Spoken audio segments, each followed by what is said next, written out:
YouTube channel. I absolutely knew things were going to get worse because when you try to fight something, people fight you back. Basically, I haven't seen my mum Jennifer for a week. I've decided to nail it on the head.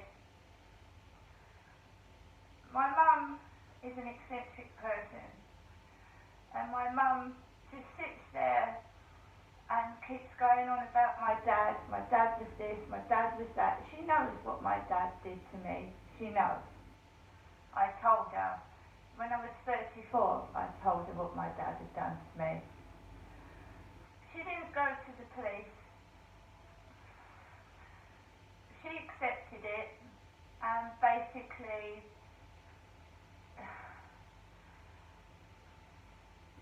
on one occasion I was called a provocative woman. On one occasion I was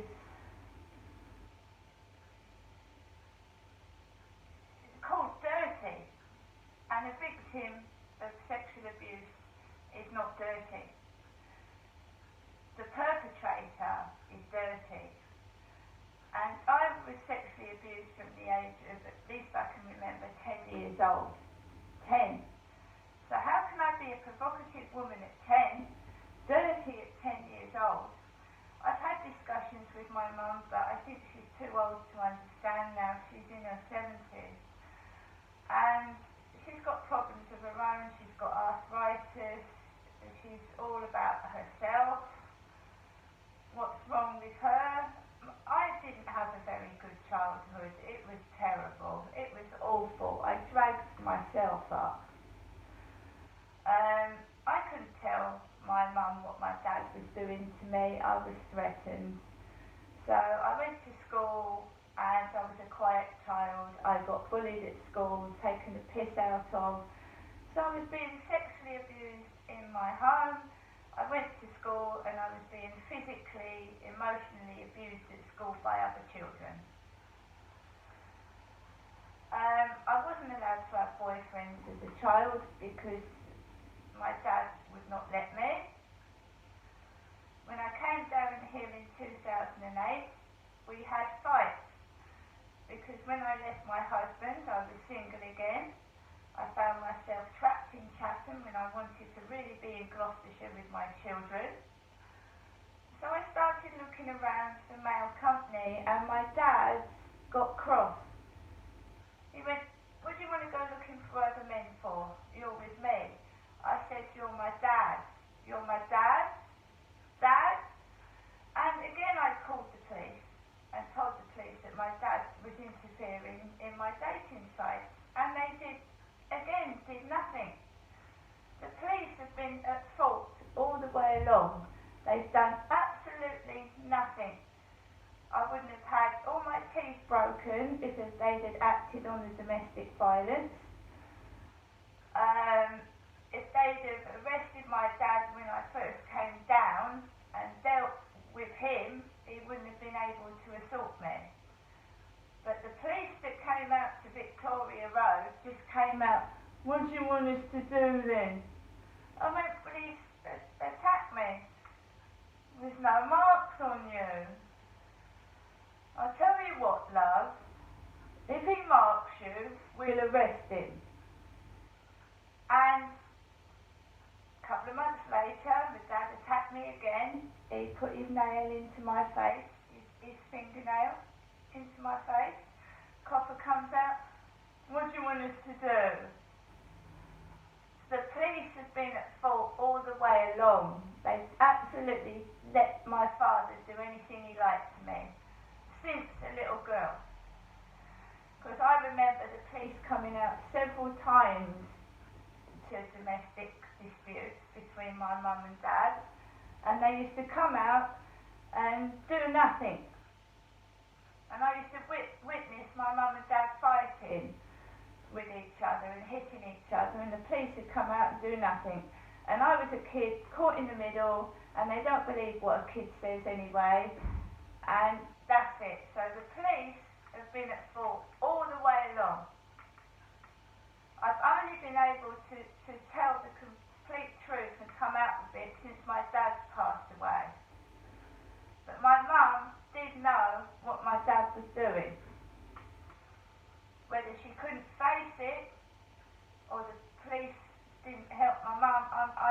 know, but she knew.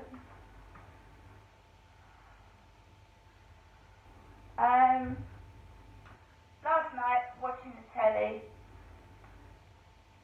Don't Bite the Hand That Feeds was on the news. It just an intermission of news about entertainment, and then the closing footage on that news was Don't Bite the Hand That Feeds. What does that mean? Someone giving you money to shut your mouth. Now keep quiet, don't tell the truth, let it keep going on, and we'll pay you money to shut you up. Don't bite the hand that feeds. I'm giving you money, I'm giving you food. Don't tell. Well, then you're living a lie, and you're not, I'm not a coward and I'm not a chicken.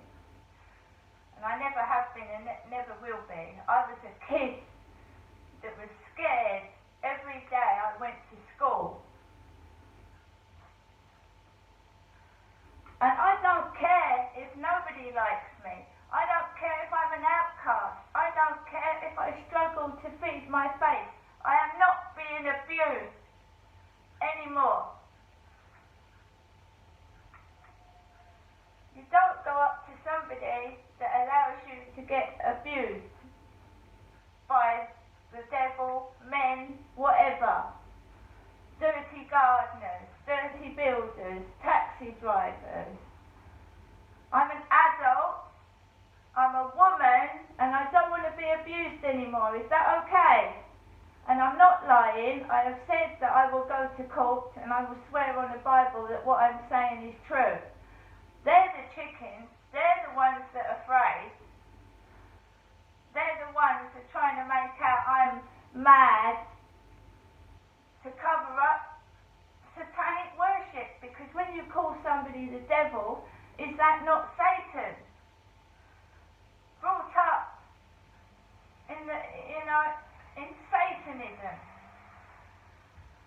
Right, I'm going to get on with the rest of my day. It doesn't matter if no one believes me at all, but kids have been caught up in this. Innocent children, mine, when they were younger, given the devil's tail haircut. The devil's tail, the devil's got a tail. My mum said the devil had a tail. It's wrong. Stop it. Who worships a devil that's bad?